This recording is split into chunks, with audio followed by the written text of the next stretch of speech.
In this week's episode, Minette Norman, who is a consultant and author, will be chatting about everything from Hershey's new bilingual management facility to 911 dispatchers in Montreal and much more. Hey there, my name is Bernadette Smith. Welcome to 5 Things in 15 Minutes, my weekly show where I bring good vibes to DEI. That is good vibes to diversity, equity, and inclusion with a little dash of corporate social responsibility. What I've found is that there are lots of news stories about what's going wrong in the world and lots of negative data. But there are also a lot of things going right. That's what I like to focus on. I search for DEI stories that we can be inspired by and learn from. My hope is to inspire you to experiment with some of these inclusive actions and policies within your own organization to help you build a more inclusive world.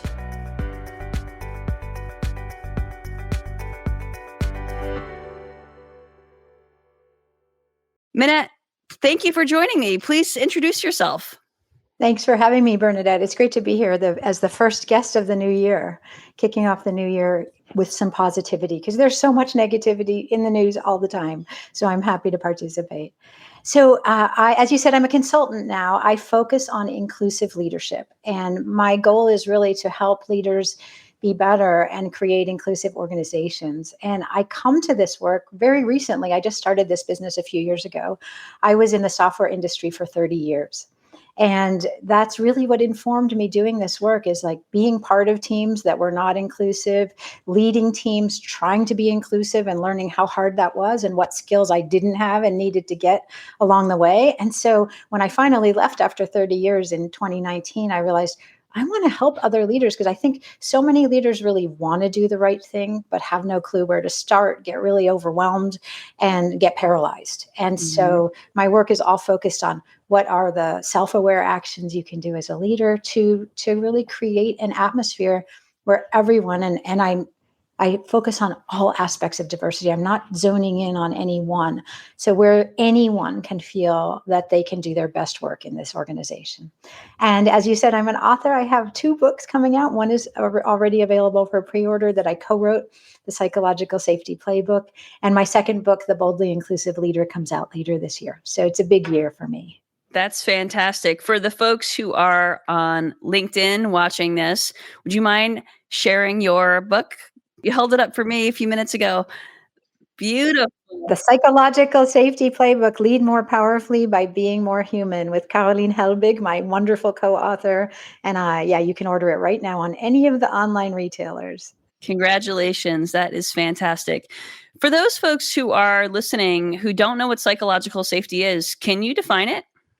Yes. And, I borrow heavily from Amy Edmondson, who's the Harvard researcher who's really focused on this topic for decades. But it is the belief that in this group, because it's a group phenomenon, in this group, in this team, I can show up as myself. I can ask a question. I can make a mistake without fear of being humiliated or excluded.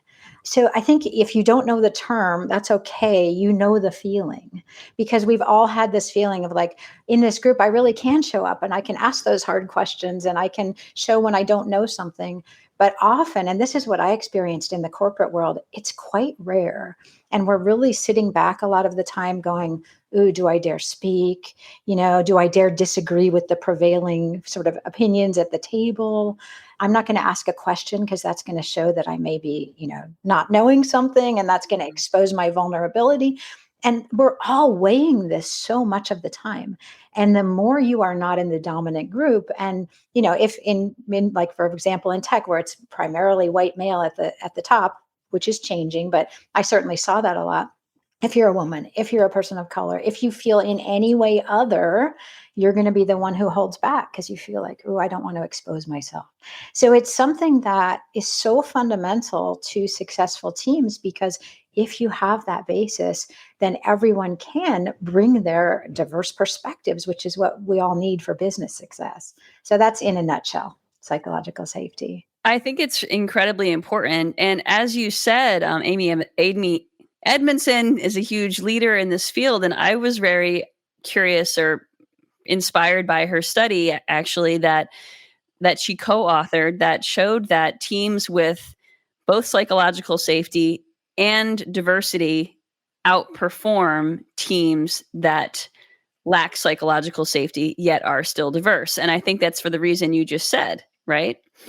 Yeah, and it's not surprising to me. I mean, it's something that I just intrinsically have seen, right? Like, yes, the more you can leverage diverse talent, diverse ideas, the better you're going to do. But that's just not possible without that foundation of psychological safety. And so that's where I really start the work a lot with leaders is like first their self-awareness of their own behavior and what they can do to contribute to that foundation. Yeah, that makes a lot of sense. And I think that, when we hear these sort of promises of the rewards of diversity and the increase in profitability and all of that stuff, it's not really possible without psychological safety or psychologically safe teams. No, that is right. That is right. That That's is absolutely that's right. where the innovation occurs, right? Yes. Yeah. Okay, so let's talk about this week's 5 things. So this week's good vibes. So the first story comes from the Hershey Company, which recently turned one of its manufacturing plants entirely bilingual. At this plant, all training is now in both English and Spanish. All signs, labels, and forms are in both languages. There are bilingual employees on the floor to help with communication. And what I think is really notable here, all of that is great, but what's really notable to me is that this program was developed in conjunction with the Hershey Latine Business Resource Group. So it was created by Latine employees for Latine employees, right? So it's created for the people that it's benefiting, and I think that's really fantastic. And as a result, Hershey has seen increased diversity, higher retention rates, and reduced recruitment costs. Love this story.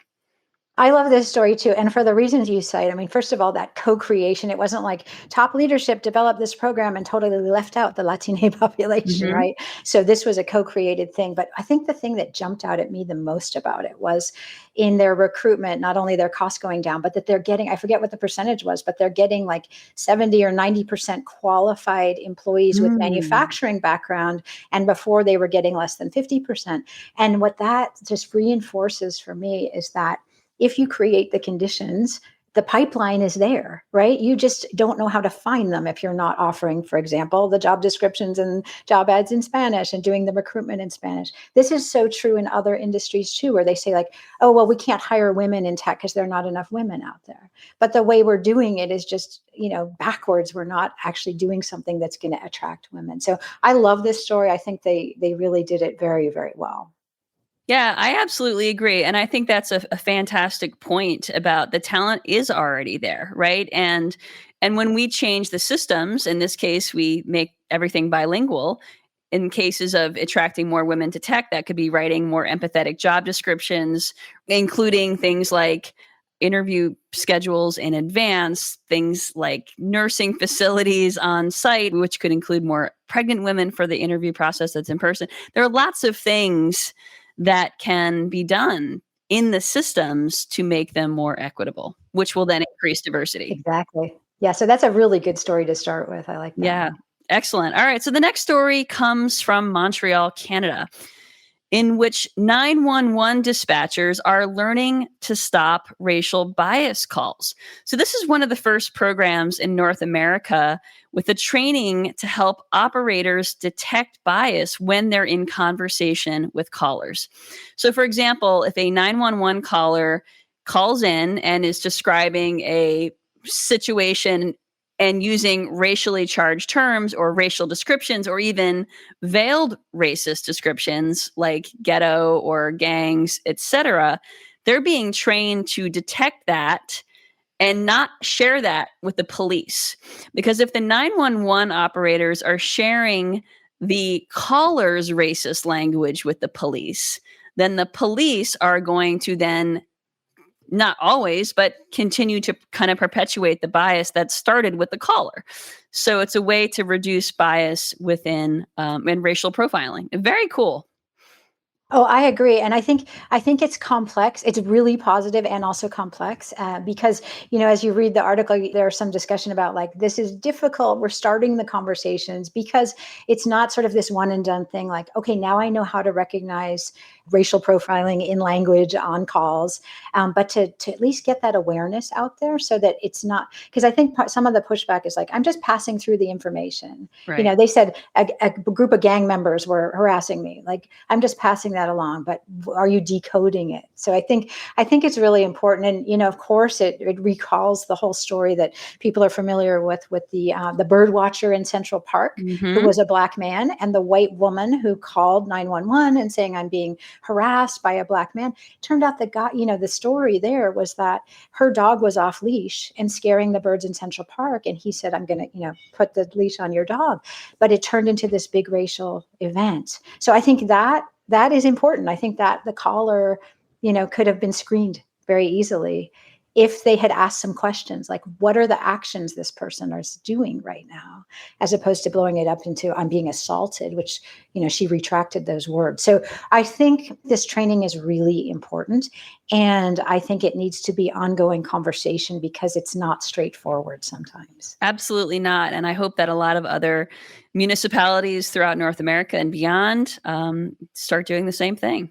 Yeah. Yeah. The more I think this needs to spread. I mean, it's interesting that it's in Canada that it's starting, that there's nothing in the US yet in Yeah, terms of this kind of training. And I think we need it desperately.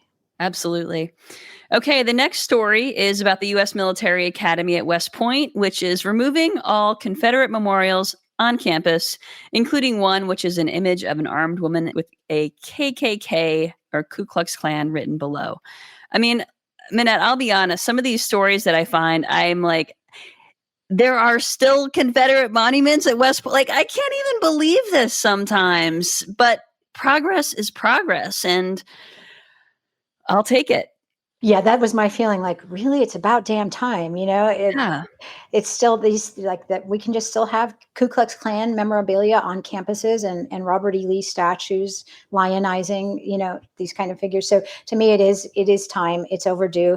What surprises me at all is that there's any controversy around it, and that there are people pushing back, saying, "No, we need this because we're destroying history." And like, no, you can read about history, and it's very important to read about history, but we do not need to have these monuments, to slavery, to racism on our campuses. This should just be done away with. I can't even imagine what it would be like to be a black cadet walking around and seeing that. I mean, Exactly. it's horrible. Okay, the next story Yeah, that one we is could just move on from, right? right?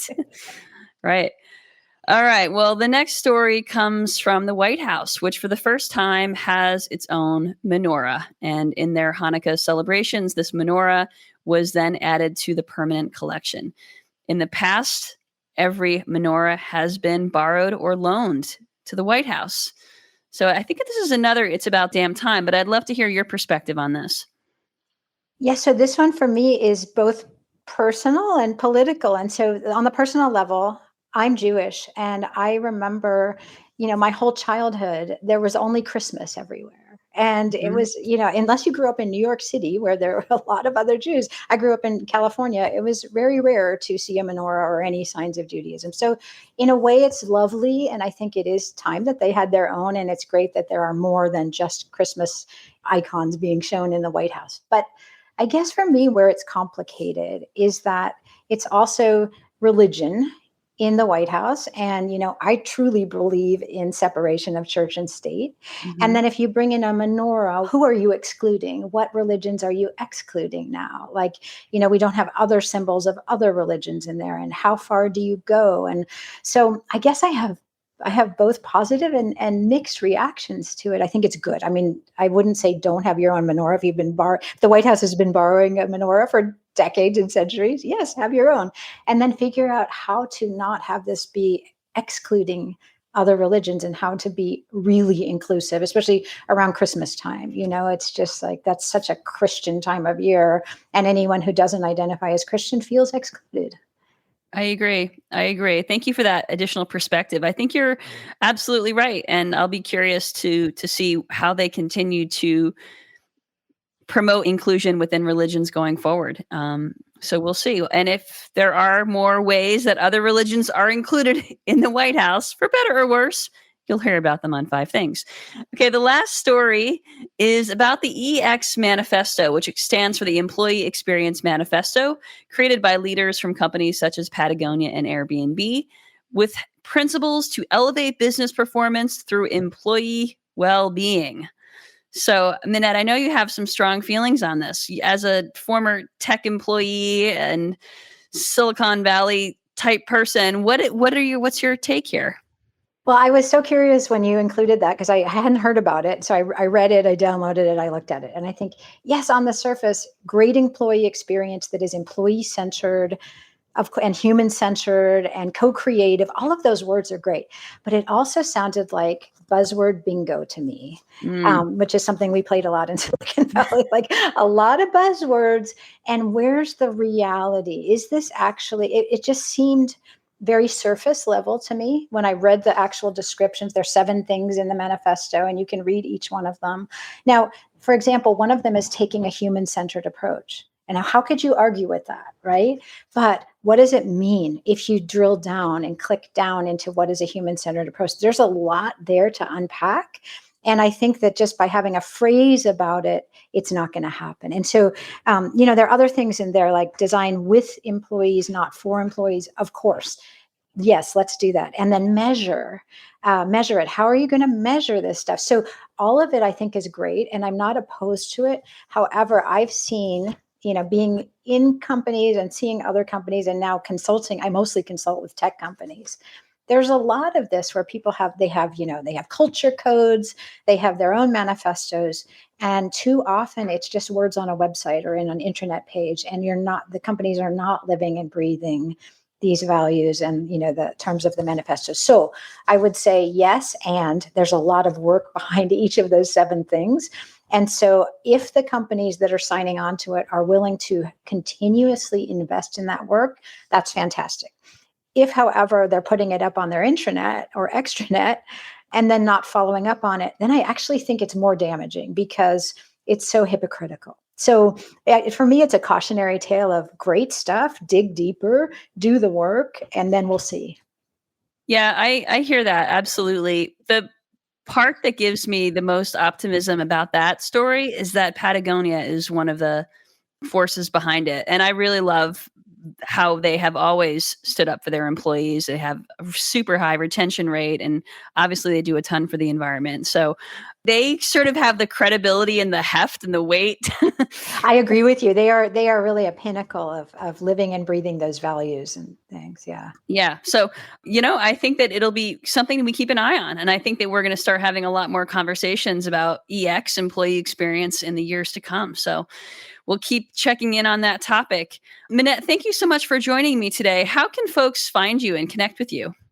Yes. So easiest place is just to go to my website, MinetteNorman.com. It's M-I-N-E. Oh, you have my name here. MinetteNorman. Or you can email me, Minette@MinetteNorman.com. And you can also find me on LinkedIn. I'm happy to connect.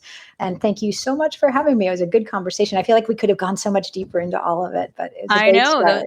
Those 15 minutes go quickly, don't they? Yes. Thank you so much for joining me. Have a great rest of your week, and I'll talk to you soon. Take care, everyone.